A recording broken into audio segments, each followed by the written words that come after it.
Hello, এতক্ষণ কই ছিলি? বাসায়। রাতে খাইছেন? হ্যাঁ, তুই খাইছো? হ্যাঁ। শরীর ঠিক আছে? আছে। কেন? এমনিতেই। আচ্ছা, কেমন আছো? কিছু বলতে চাই, শুধু শুনবেন, উত্তর দেওয়ার দরকার নাই, ঠিক আছে? কিছু হয়েছে? আর তুই আপনি করে বলতেছো কেন? আমি এই সম্পর্কটা এখানেই শেষ করতে চাইতেছি।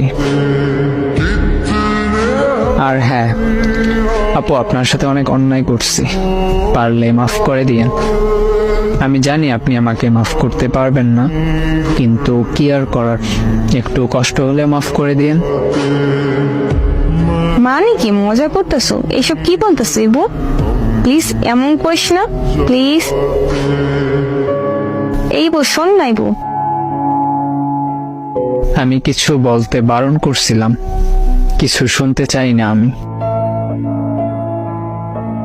প্লিজ তোর পায়ে পড়ি, প্লিজ এমন করিস না। আমি কি করছি বল? আমি কি করছি ইবু?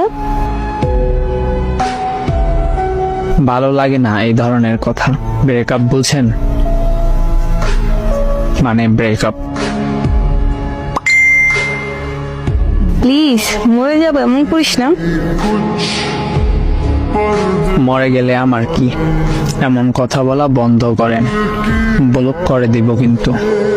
প্লিজ তোর পায়ে পড়ে ছাইড়ে যাস না। তুই তো বলছিলি কখনো ছাইড়ে যাবি না, তাহলে এমন করতেছ কেন? তো সবশেষে আপনাদের কাছে একটা প্রশ্ন থাকতেই পারে, আসল কাহিনীটা কি, কি কারণে ব্রেকআপটা হইল? যারা এই পুরো ভিডিওর 6টা পার্ট দেখছেন তারাই হয়তো বা এই প্রশ্নটা করবেন, বা তাদের মনের ভিতর প্রশ্নটা আছে। আসলে মেয়েটা ছেলেটার থেকে একটু বড় ছিল, আর ছেলেটার বন্ধুরা মেয়েটাকে দেখার পরে অনেক রকম টিস করত। ছেলেটার বন্ধুরা বলতো তোর সাথে আর মানায় না, এই ধরনের অনেক রকম টিস করত, যার কারণে ছেলেটা মেয়েটার থেকে দূরে সরে যায়।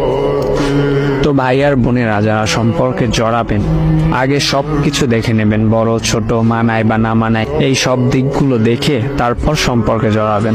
সম্পর্কে জড়ানোর পর বন্ধুদের কথায় বা আত্মীয় স্বজন বা অন্য কারো কথায় কোনো সম্পর্ক ভাঙবেন না।